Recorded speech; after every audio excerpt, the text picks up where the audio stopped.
Hello there, and welcome to the Snoozy Explorer. I'm so very pleased you found your way here this evening. Perhaps today has been long and tiring, filled with decisions that demanded answers and voices that required responses. Or perhaps you simply need a place to rest your thoughts, somewhere far from the hum of modern life, somewhere quiet and ancient and impossibly beautiful.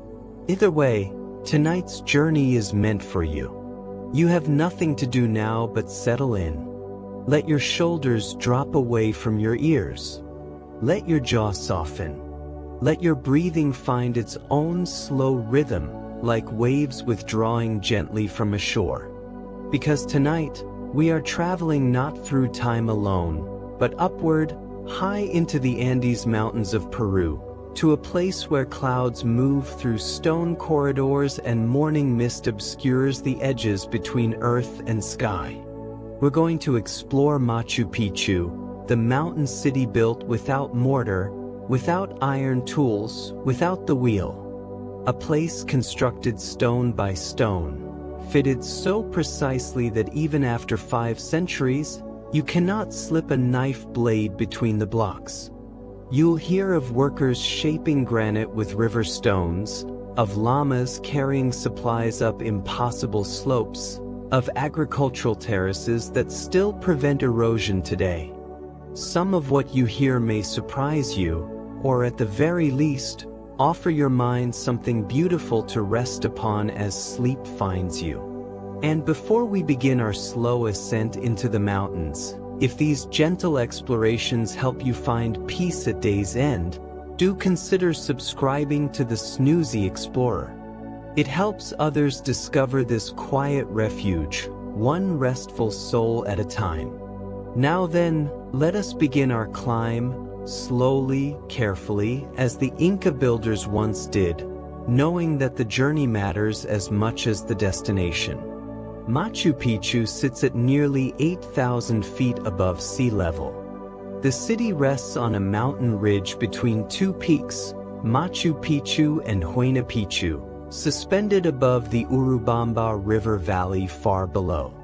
To reach it even today, requires either a long hike along ancient stone pathways or a winding train ride through increasingly narrow valleys. The air is thinner here. Breathing requires a moment's adjustment. The climate shifts rapidly, hot sun, sudden rain, cool winds, all within an hour. This is not an easy place to reach, nor an easy place to build. And yet, someone looked at this remote ridge and saw possibility. The site was likely built in the mid-15th century. Though we cannot know the exact date, the Inca kept no written records. Most scholars believe Machu Picchu was constructed during the reign of Pachacuti Inca Yupanqui, around 1450. This was the height of the Inca Empire, a time of expansion, innovation, and monumental building projects. Pachacuti was not merely a military leader but a visionary, a transformer who reorganized Inca society and initiated an era of architectural achievement. Under his direction, Cusco was rebuilt in stone, and sacred sites throughout the empire were constructed or expanded. Machu Picchu may have been one of his royal estates, a retreat where the emperor could commune with mountains, sky, and the divine forces the Inca believed inhabited all things. The Inca had no written language as we understand it. They kept records using quipus, knotted cords of different colors and lengths that encoded numerical and possibly narrative information. But architectural plans, engineering specifications, building techniques, these were not written down.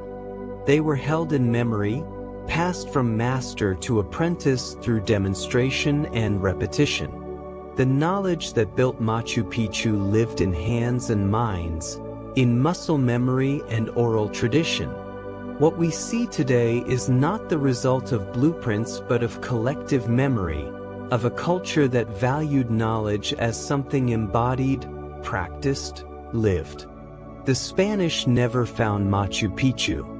Though they conquered the Inca Empire in the 1530s, destroying cities and melting gold into bars, they never discovered this mountain refuge. It was too remote, too well hidden by jungle and geography. When the Inca abandoned it, likely within a century of its construction, the jungle slowly reclaimed it.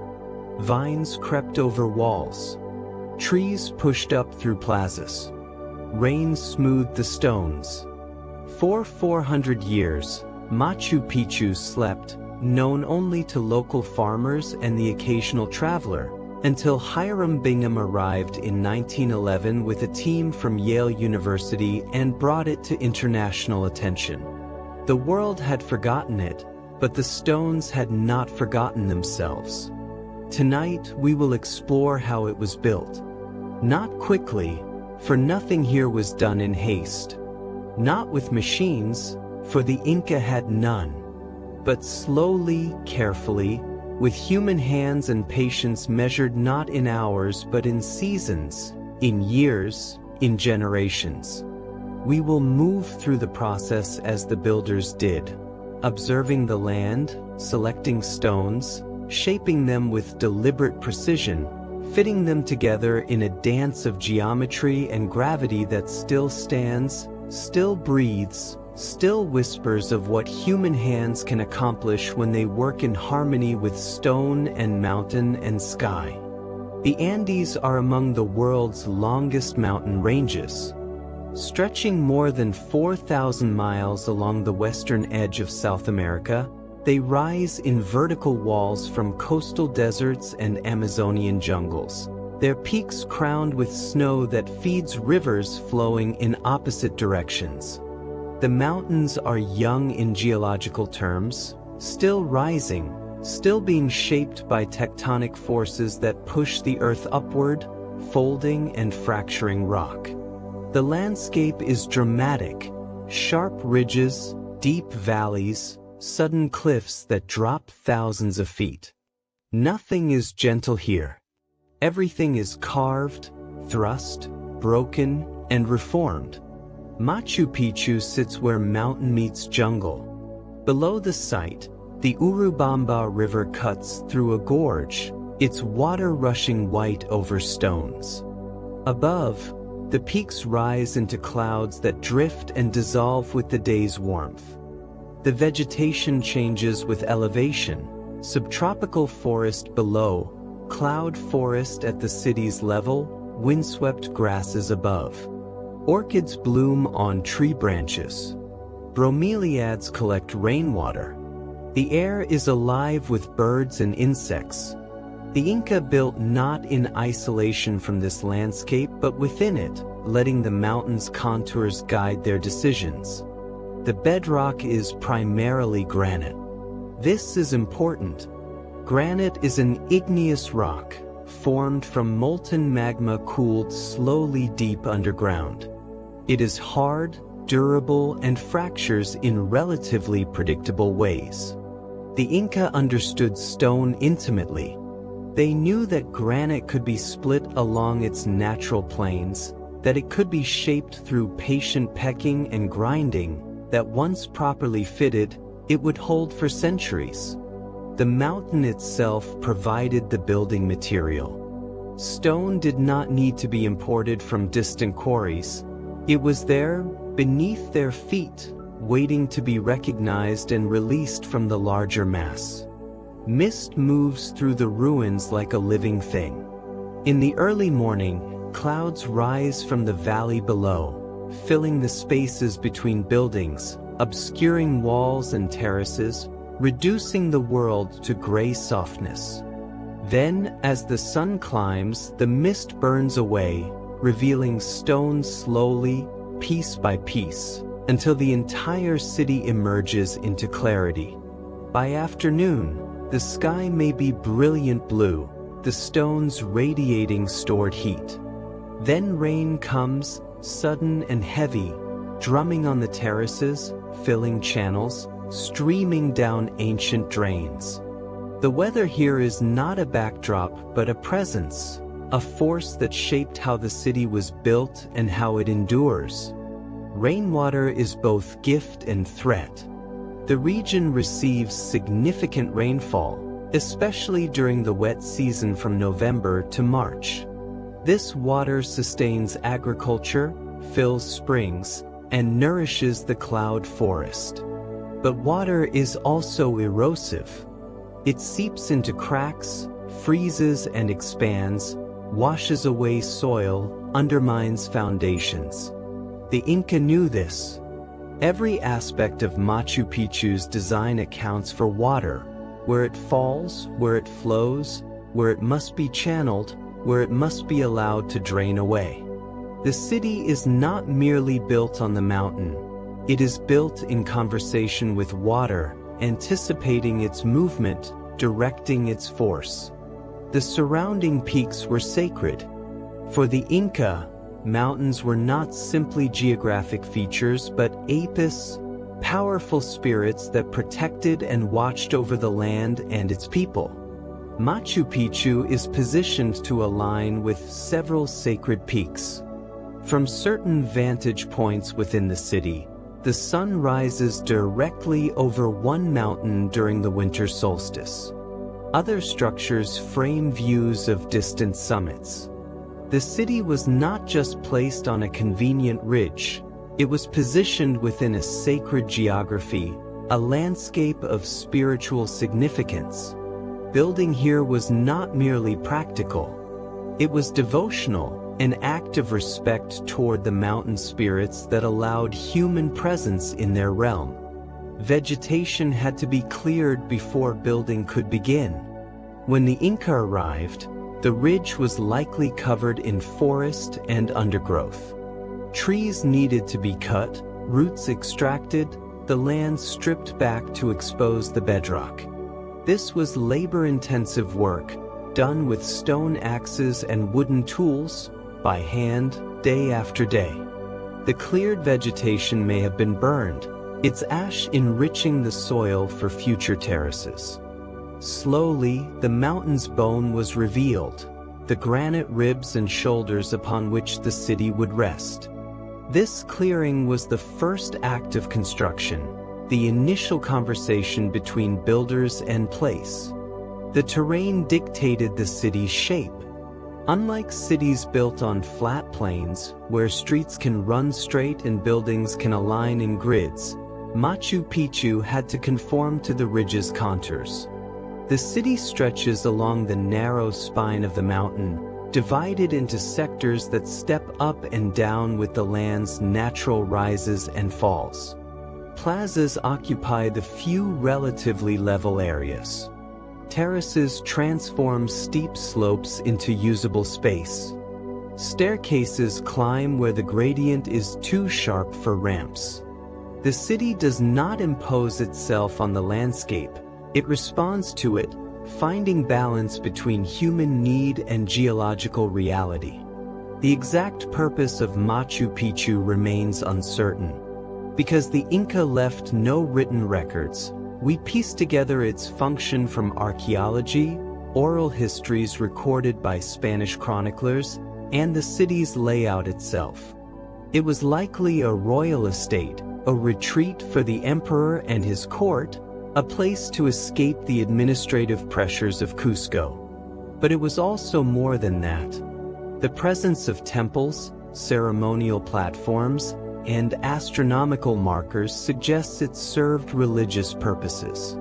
It may have been a site for rituals tied to the agricultural calendar, to solstices and equinoxes, to the movements of stars.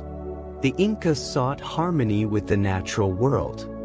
Their philosophy, often described as Aini, reciprocity, emphasized balance and exchange between humans and nature, between the earthly and the divine.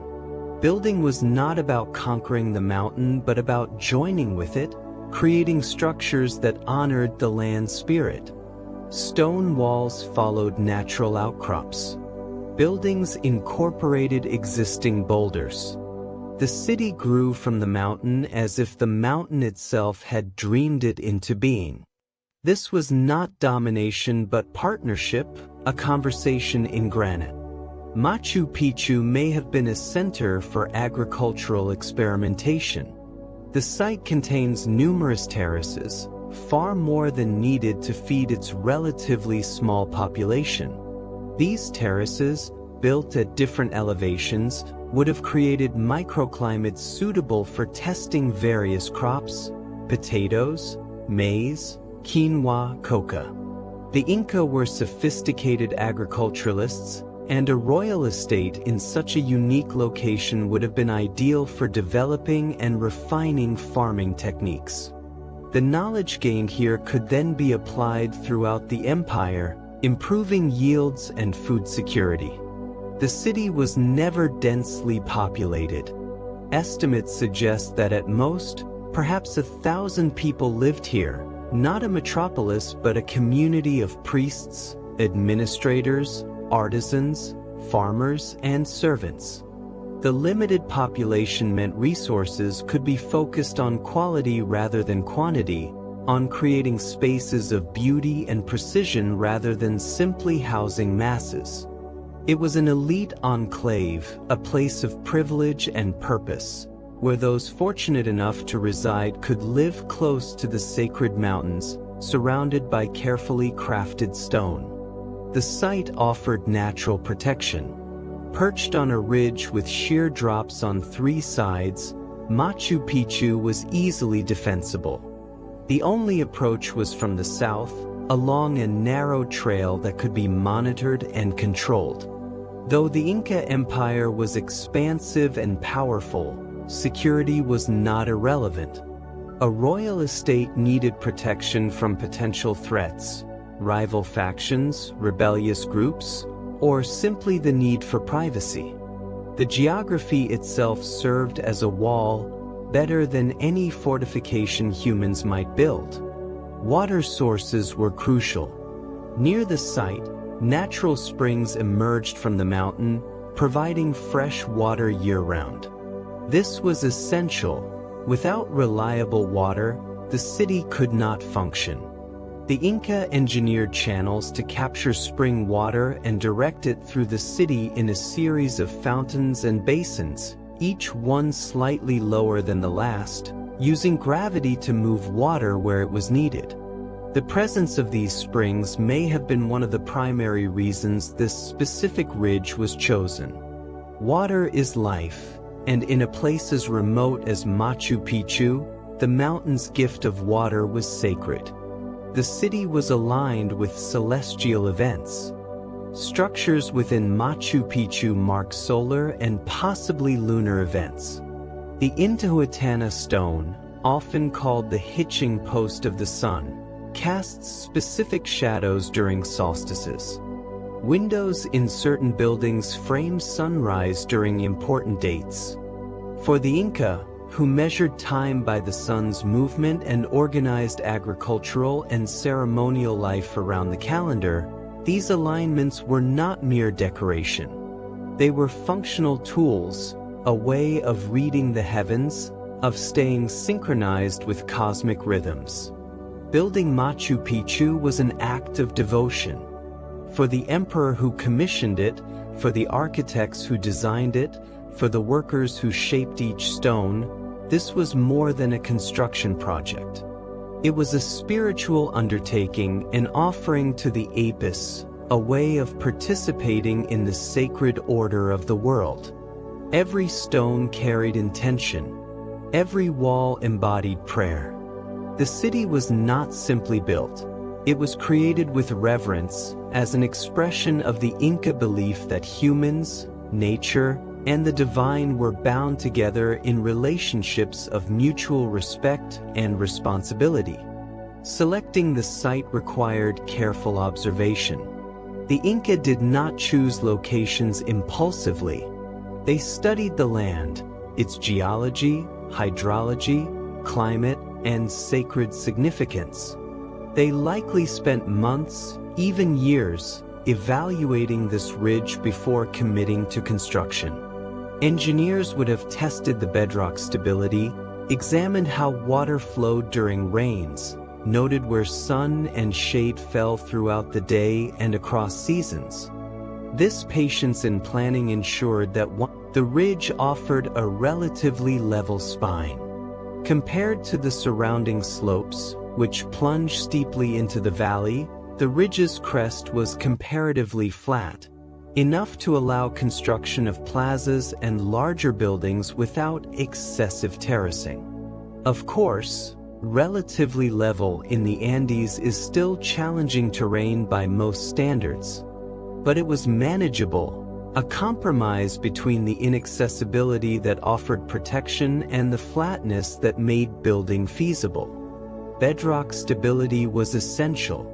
The Inca built directly on solid granite wherever possible, excavating soil and loose rock until they reached the mountain's bones. This ensured that structures would not shift or settle over time. In areas where bedrock was uneven or sloped, they carved steps or platforms into the stone itself, creating level surfaces for walls to rise upon.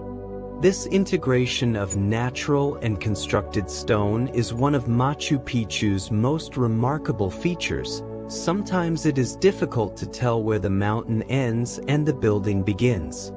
Proximity to water sources determined much of the layout. The springs that fed Machu Picchu emerged on the northern slope of the ridge. From there, the Inca engineered a channel to carry water into the city, directing it to flow through a series of 16 ceremonial fountains, each descending in elevation. The flow was carefully calibrated. Too fast and it would erode the channels. Too slow and it would stagnate. The fountains were not just utilitarian but beautiful, their placement creating a ritual pathway through the city, a journey alongside flowing water from highest to lowest, from source to destination. The surrounding forest provided resources. Though much of the forest was cleared for building, the jungle remained accessible nearby, offering timber for scaffolding and supports, vines for rope, plants for food and medicine. The Inca did not isolate themselves from the forest but maintained a relationship with it, harvesting what they needed while recognizing the forest's role in stabilizing slopes, retaining moisture, and sustaining the region's ecology. The city existed in balance with the cloud forest, each supporting the other. The site was far from the capital but not impossibly remote. Machu Picchu lies about 50 miles northwest of Cusco, the Inca capital. This distance was significant, far enough to provide seclusion and escape from courtly politics, close enough that the emperor could travel there with his retinue when desired. The journey would have taken several days, following trails that descended from the highlands into the warmer Urubamba Valley, then climbing again into the mountains. The trip itself was part of the experience, a transition from the administrative world of Cusco to the spiritual and natural world of Machu Picchu. Local communities may have provided labor. The Inca Empire used a system called MIT, a form of labor tax where communities contributed workers to state projects in exchange for protection, infrastructure, and redistribution of goods. It's likely that laborers from surrounding regions were conscripted to work on Machu Picchu, brought in for periods of service, housed temporarily on site, then rotated out and replaced by others. This system spread the burden of labor across the empire while also building loyalty and shared investment in imperial projects. The ridge's orientation captured sunlight. Positioned east-west along the ridge, Machu Picchu's buildings and terraces receive sunlight throughout the day. The eastern structures catch the morning light, the western ones hold the afternoon glow. This maximized warmth and light, essential in a place where clouds often obscure the sky. Solar orientation also had ceremonial significance. Sunrise and sunset marked sacred transitions, moments when the boundary between day and night, between earthly and divine, became permeable. The Inca built without mortar, cement, or any binding agent. The stones of Machu Picchu are held together purely by their own weight and the precision of their fit. This is called dry stone masonry, a technique requiring extraordinary skill. Each stone must be shaped so exactly that it locks into place with its neighbors, supported by gravity and friction. There are no gaps for mortar to fill, no forgiveness for imprecise cutting. The fit must be perfect, or the wall will fail. This technique made the structures earthquake-resistant. Peru sits on a geologically active zone where tectonic plates collide, generating frequent earthquakes. Mortar-based construction tends to crack and crumble under seismic stress. The rigid bonds between stones shatter. But dry stone walls can shift slightly during an earthquake, stones moving against each other, then settling back into place once the shaking stops. This flexibility, this ability to dance with the Earth's movements rather than resist them, has allowed Machu Picchu to survive 5 centuries of tremors. The Inca inherited this technique from earlier cultures. Dry stone masonry was practiced in the Andes long before the Inca rose to power. The Tiwanaku and Wari cultures built impressive stoneworks using similar methods. The Inca refined these techniques, pushing precision to new heights, but they did not invent them. They were heirs to a long tradition of Andean stoneworking, inheritors of knowledge accumulated over millennia. Not all walls at Machu Picchu are equally fine. There is a hierarchy of masonry quality. The most important structures, temples, royal residences, ceremonial platforms, feature ashlar masonry, where stones are cut into precise rectangular or polygonal shapes and fitted so tightly that joints are nearly invisible. Lesser buildings, storage rooms, workers' quarters, use rougher field stone, with irregular shapes and wider gaps. This differentiation reflects both function and status. Sacred spaces demanded perfection. Utilitarian spaces required only adequacy. Polygonal masonry creates interlocking strength. Many of Machu Picchu's finest walls use irregularly shaped stones, each one a unique polygon with multiple sides. These stones interlock like puzzle pieces, each one braced by its neighbors. The irregular shapes distribute stress more evenly than rectangular blocks would, reducing weak points. Creating such walls required immense skill. Each stone had to be shaped to fit the specific space it would occupy, with no 2 stones identical. The stones were shaped through pecking and grinding. Without iron tools, the Inca used harder stones, quartzite or river cobbles, as hammers. They would strike the granite repeatedly, pecking away tiny fragments, slowly shaping the surface. This process, called pecking, is tedious, requiring thousands upon thousands of blows to achieve the desired form. Once the rough shape was achieved, the surface was ground smooth using abrasive sand and water, rubbed back and forth until the stone's face was flat and true. Patience was not optional. It was the only method available. Trial and error guided the fitting process. To achieve the perfect fit between stones, builders would place a stone, test it, remove it, adjust the surfaces where it touched neighboring stones, replace it, test again.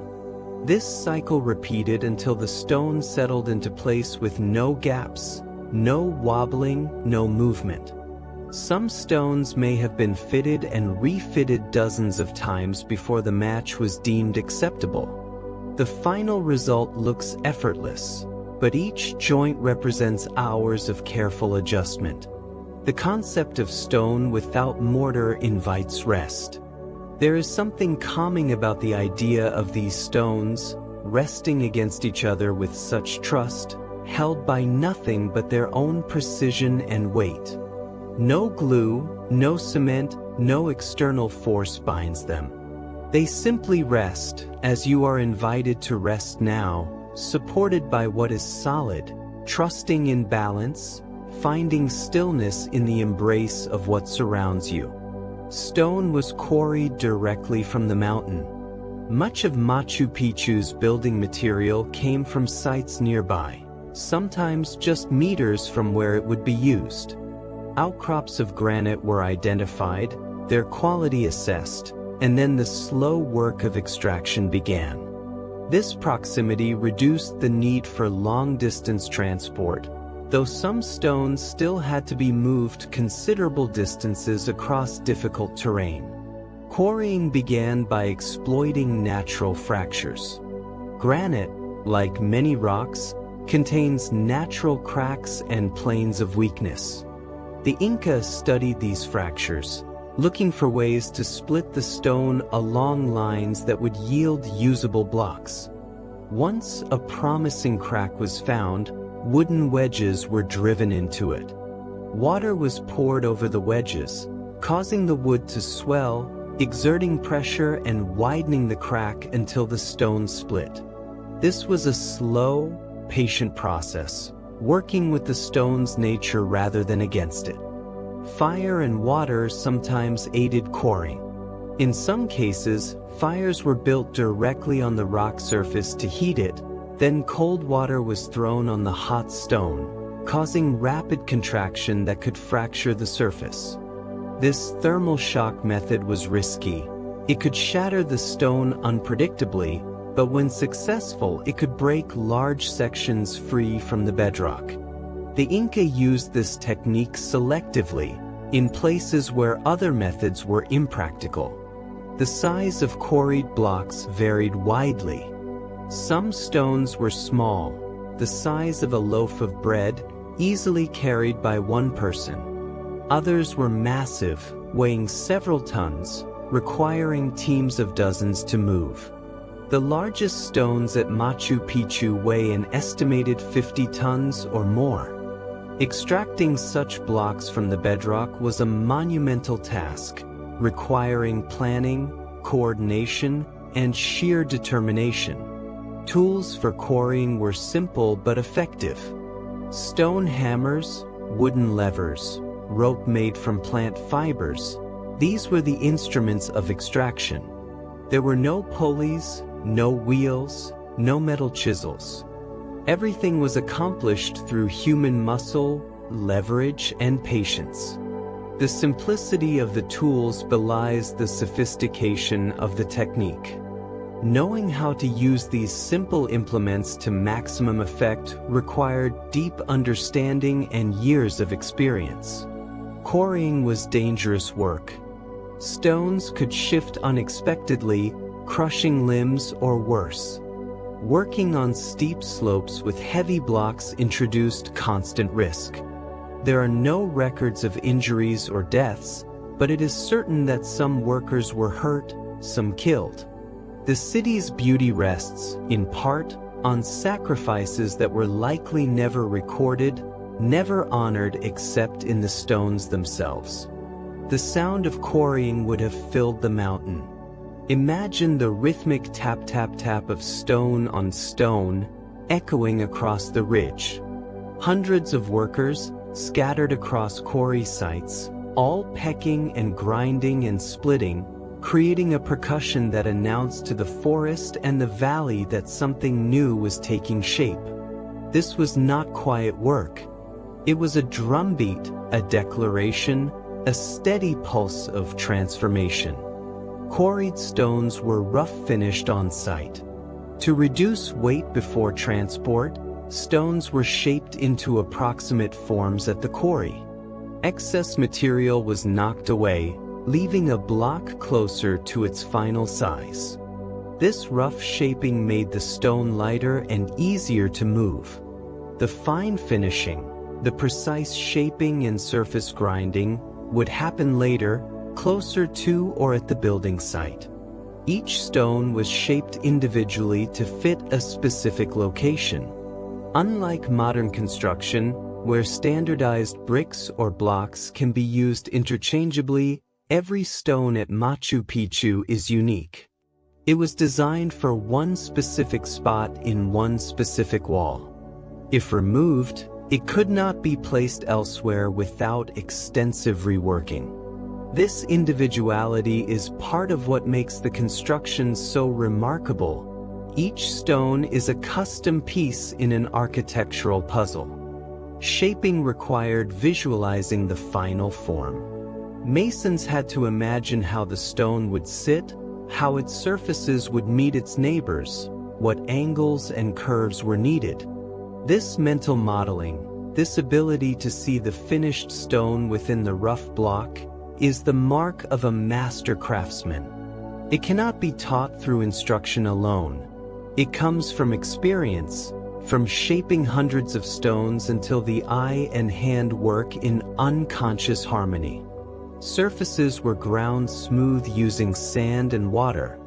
After the initial shaping by pecking, the stone's faces were refined by grinding. A harder stone or a block of wood with wet sand on its surface would be rubbed back and forth across the granite, slowly abrading away high spots, creating a flat, smooth surface. This grinding could take days for a single face of a large stone. The repetitive motion, the gradual transformation from rough to smooth, required endurance and focus. Edges were beveled and refined for aesthetic effect. Some of Machu Picchu's finest stones have edges that are slightly rounded or chamfered, creating subtle shadow lines that enhance the wall's visual texture. These details were not structurally necessary but aesthetically important. They demonstrate that the builders were not merely engineers but artists, concerned with how the wall would look, how light and shadow would play across its surface. Corners required special attention. Stones that formed the corners of buildings needed to be cut with exceptional precision, as they bore more stress and were more visible. Cornerstones often have complex three-dimensional shapes, presenting different faces to two walls meeting at an angle. Shaping these required the mason to work on multiple surfaces simultaneously, ensuring that all sides were true and that the stone would lock into place without gaps. Trial fits were conducted repeatedly. A stone would be carried to its intended position, placed, and checked. Did it sit level? Were the gaps acceptable? Did it rock or shift? If any issue was found, the stone was removed, adjustments were made, and it was tested again. This iterative process continued until the stone seated perfectly. The masons accepted nothing less than perfection, or as close to it as human hands could achieve. Mistakes sometimes happened. Even skilled masons occasionally misjudged, removing too much material or splitting a stone incorrectly. When this occurred, the stone might be discarded or repurposed for a less critical location. Evidence of rejected stones can sometimes be found near construction sites, blocks that were started but never finished, reminders that even in a culture of such precision, errors were part of the process. The rhythm of shaping was meditative. The repetitive striking, the slow progress, the focus required, all of this created a kind of trance state where the mason and the stone entered into relationship. Hours passed. The mind quieted. The world narrowed to the stone's surface, the hammer's weight, the gradual emergence of the desired form. This was not mindless labor but mindful practice. a discipline that shaped the worker as much as the stone. Moving stones across Machu Picchu's steep terrain was a formidable challenge. The Inca had no wheeled vehicles, no beasts of burden capable of carrying such loads. Llamas can carry packs but not pull heavy weights. Everything was moved by human power, using ropes, levers, rollers, and ramps. The physics were simple: reduce friction, use leverage, coordinate effort. The execution was arduous. Ropes were made from plant fibers. Agave, ichu grass, and other plants were lever stones were used to lift and position blocks. Large boulders or timbers served as fulcrums.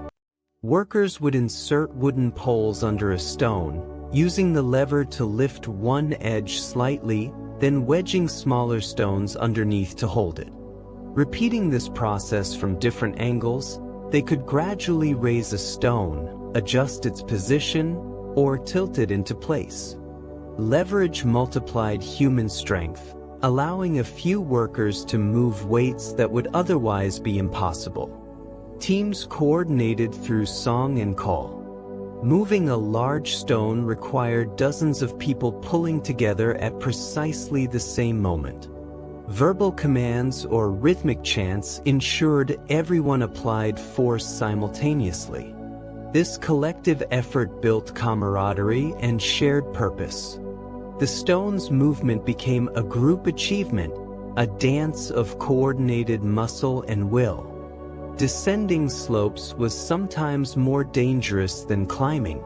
Controlling a multi-ton stone as it moved downhill required constant tension on ropes, preventing it from rolling out of control.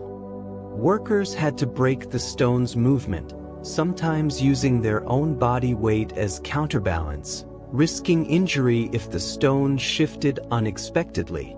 Descents were slow, measured, tense operations. Accidents were inevitable. Despite care, stones slipped, ropes broke, workers were injured. The steepness of the terrain, the weight of the stones, the physical exhaustion, all combined to create hazardous conditions. There are no written accounts of these accidents, but we can imagine them: the sudden snap of a rope, the collective gasp as a stone lurched sideways, the scramble to get clear. The cost of building Machu Picchu included broken bones, crushed fingers, and likely some lives. Progress was measured in feet, not miles. On a good day, a team might move a large stone 100 feet. Some stones may have taken weeks to transport from quarry to building site. The pace was glacial by modern standards, but there was no alternative. The work continued day by day, stone by stone, with a patience born of necessity and cultural expectation. Speed was not the goal. Completion was. The final placement of each stone was a precise operation. Once transported to the building site and finish shaped, the stone was lifted and positioned on the wall. This required careful handling, ropes, levers, and human hands working in concert to lower the stone gently into place. Too rough and the stone could chip, ruining hours of work. Too hesitant and control could be lost. Stones were tested for fit before final placement. Even after all the shaping and grinding, the mason could not be entirely certain the fit would be perfect until the stone was actually set. It was placed, checked, and if even a tiny gap existed or if the stone rocked slightly, it was removed and adjusted again. This testing could happen multiple times. Patience was essential. Rushing led to flawed joints, and flawed joints were unacceptable. The weight of upper stones locked lower stones in place. As a wall rose, each new course of stones pressed down on the one below, increasing friction and stability. The bottom stones were essentially locked in by the mass above them. This meant that the lowest courses had to be placed with absolute precision. Any error would propagate upward, affecting the entire wall. No two adjacent stones were identical. The variety in stone shapes created visual interest and structural complexity. Rectangular stones, trapezoids, irregular polygons, all mixed together in patterns that seem random but are actually carefully composed. This diversity also meant that each stone could be shaped to best fit the space available and the stresses it would bear. Gaps between stones are almost invisible in the finest walls. In ashlar masonry areas, the joints are so tight that a thin piece of paper cannot be inserted. This precision is astonishing, achieved without modern measuring tools, relying on the mason's eye and hand. Running your fingers over these walls, you feel a continuous surface, as if the wall were carved from a single piece of stone rather than assembled from hundreds. Some stones have knobs or protrusions. Occasionally, you'll see stones with small bumps left on their outer face. These may have been grips used during placement, allowing ropes to be tied securely or workers to grasp the stone. Once the wall was complete, these knobs could have been ground away, but sometimes they were left, perhaps as evidence of the construction process or simply because removing them was deemed unnecessary. The placement of keystone-like pieces stabilized entire sections. In arched doorways and niches, certain stones bore more load and locked adjacent stones into position.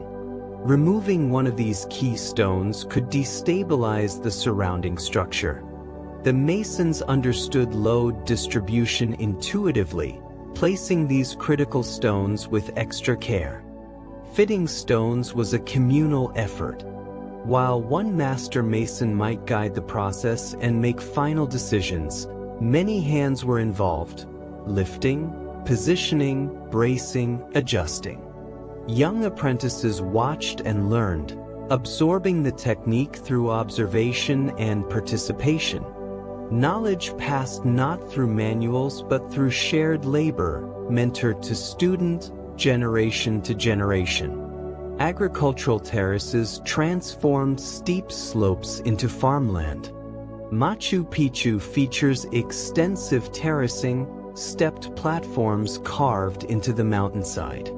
These terraces, called andans, served multiple purposes. They created flat surfaces for growing crops, prevented soil erosion, and provided structural support for the city itself.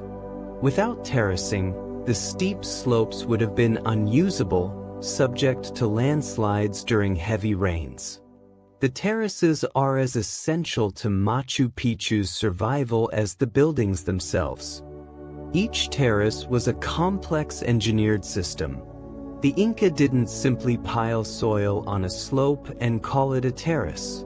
They excavated deeply, sometimes down to bedrock, then built up layers with careful intention. The bottom layer consisted of large rocks and boulders for drainage. Above that, smaller stones and gravel allowed water to percolate downward. The top layer was fertile soil, often carried up from the valley below, mixed with organic matter to support plant growth. This layered construction ensured that water drained efficiently, preventing saturation that could cause collapse. Retaining walls held the terraces in place.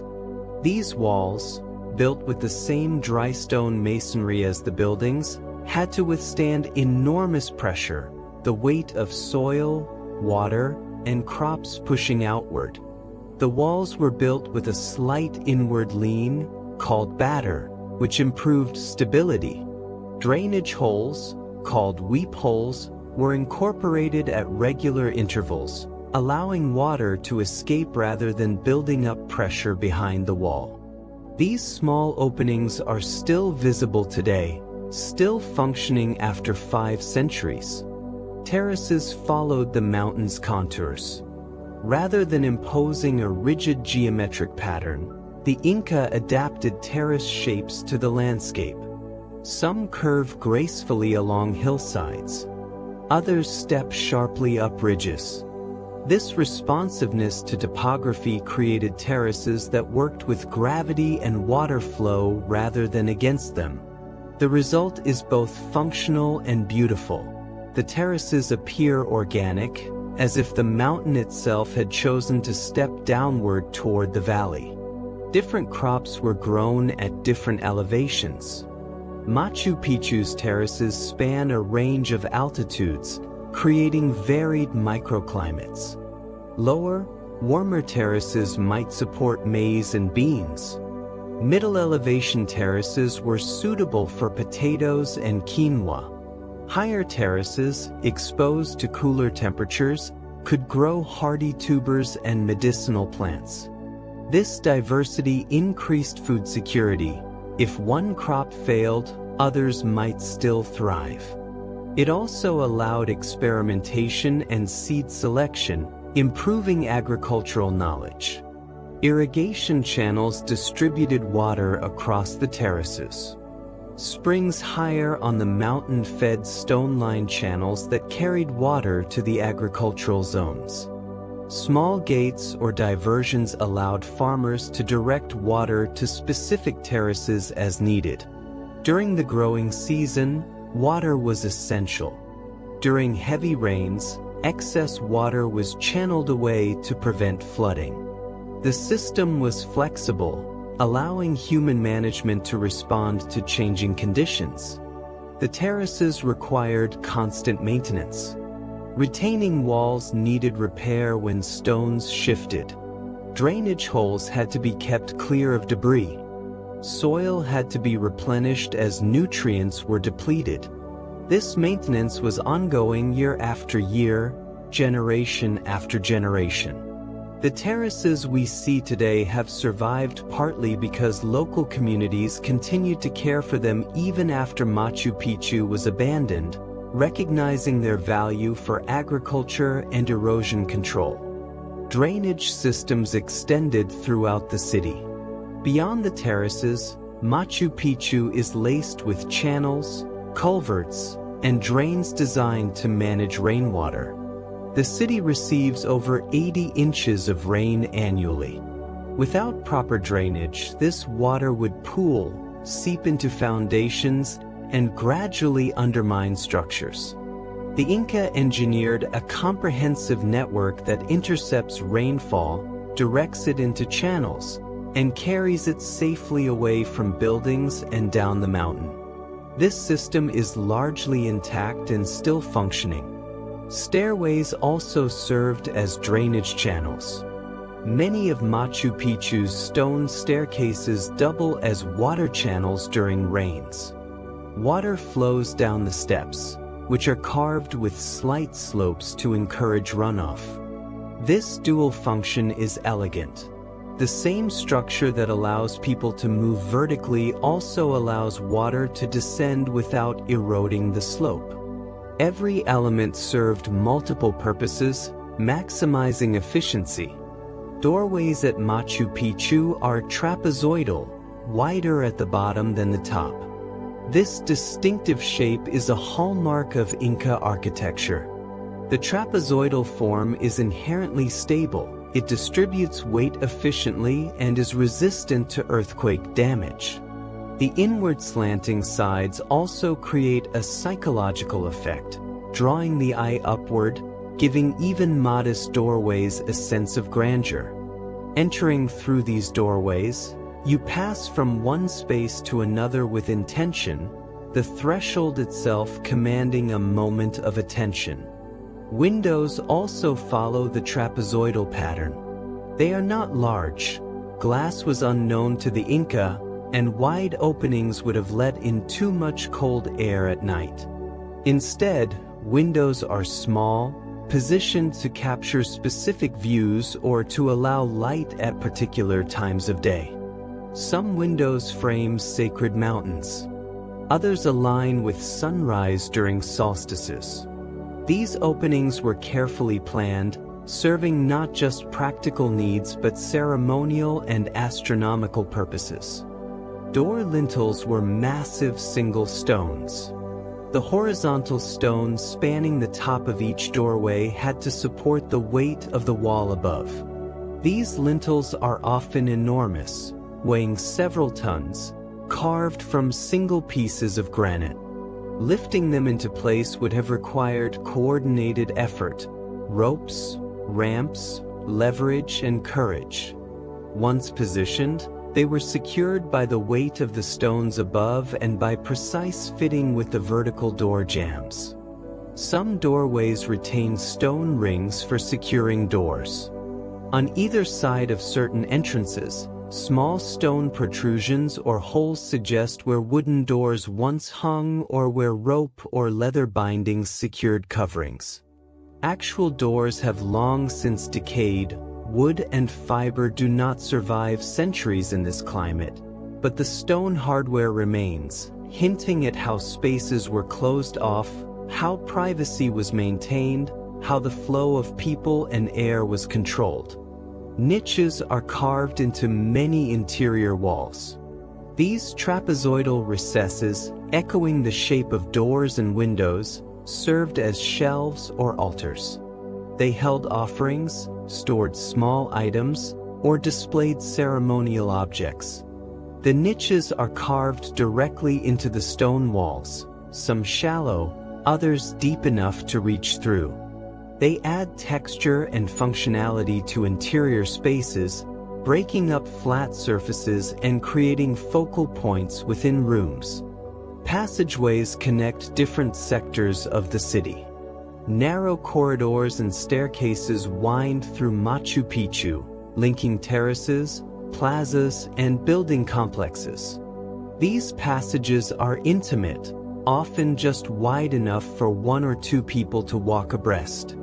Moving through them, you experience the city sequentially, each turn revealing a new space, a new view.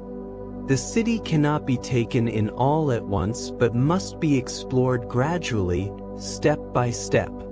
Light enters spaces with intention. The Inca controlled how sunlight penetrated buildings, using the angle of walls, the placement of windows, and the depth of doorways to create specific lighting effects.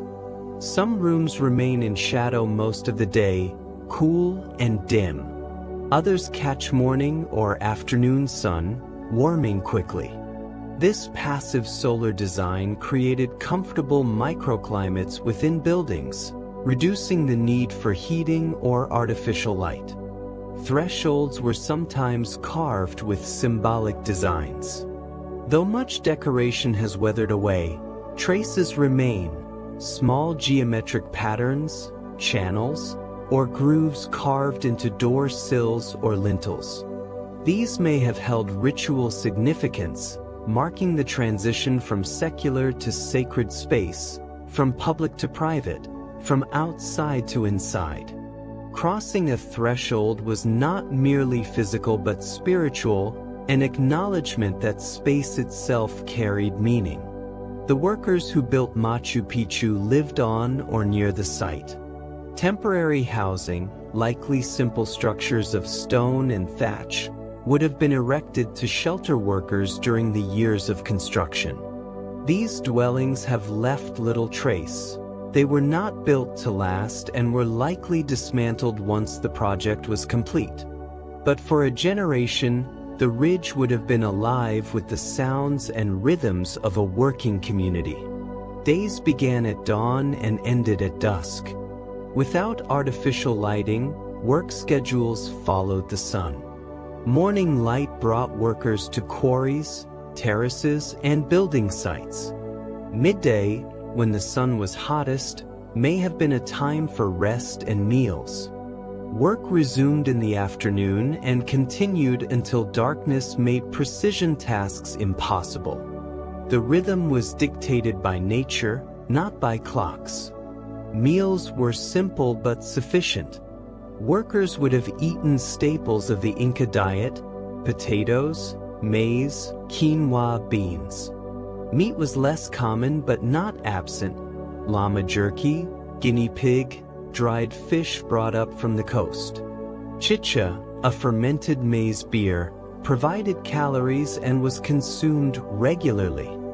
Food was communal, prepared in large quantities and distributed among work teams.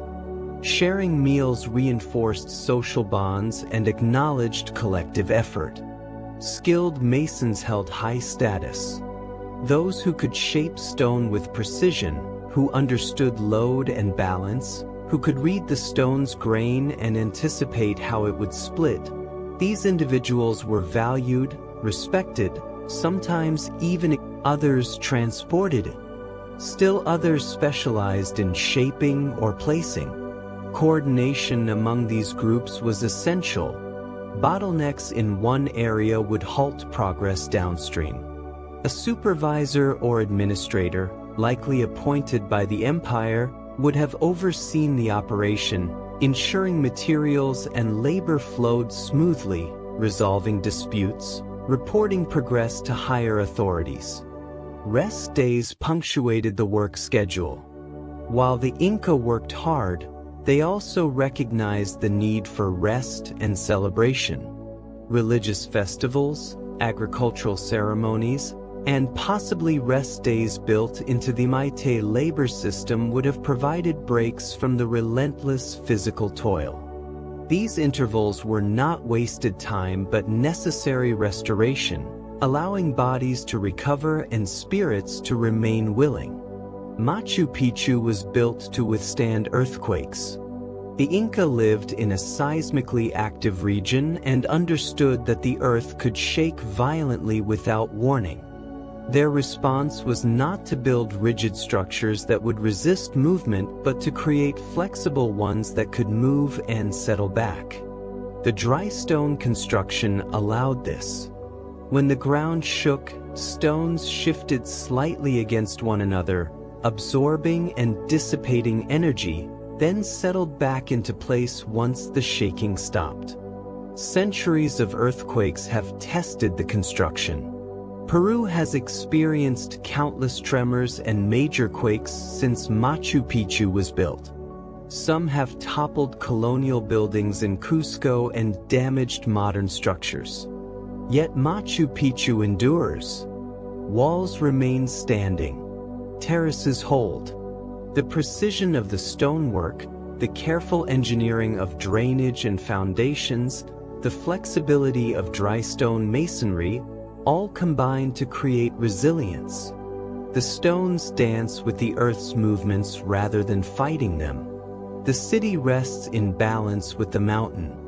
This is perhaps Machu Picchu's deepest lesson, that endurance comes not from resistance but from harmony. The builders did not try to conquer the mountain or impose their will upon it. They listened to the stone, observed the water, felt the land's contours, and built in conversation with these forces. The city that resulted is strong because it is responsive, durable because it is flexible, eternal because it was never meant to stand forever but only to rest gracefully for as long as the stones allow. Tonight, as you settle into sleep, imagine the mist drifting through those ancient corridors. Imagine rain falling on terraces that still channel water as they did 500 years ago. Imagine the stones, still fitted together without mortar, still holding each other up through patience and precision. Machu Picchu was built slowly, without hurry, without shortcuts, by hands that shaped each stone as if it mattered, because it did. And in the morning, when you wake, perhaps you'll carry with you a small reminder that some things cannot be rushed, that precision takes time, that balance requires patience, and that the most enduring achievements are those built not against the world but with it. The stones rest now, as you rest now, held by nothing but their own careful placement, trusting in the stability that comes from being exactly where they belong. Good night, gentle traveler.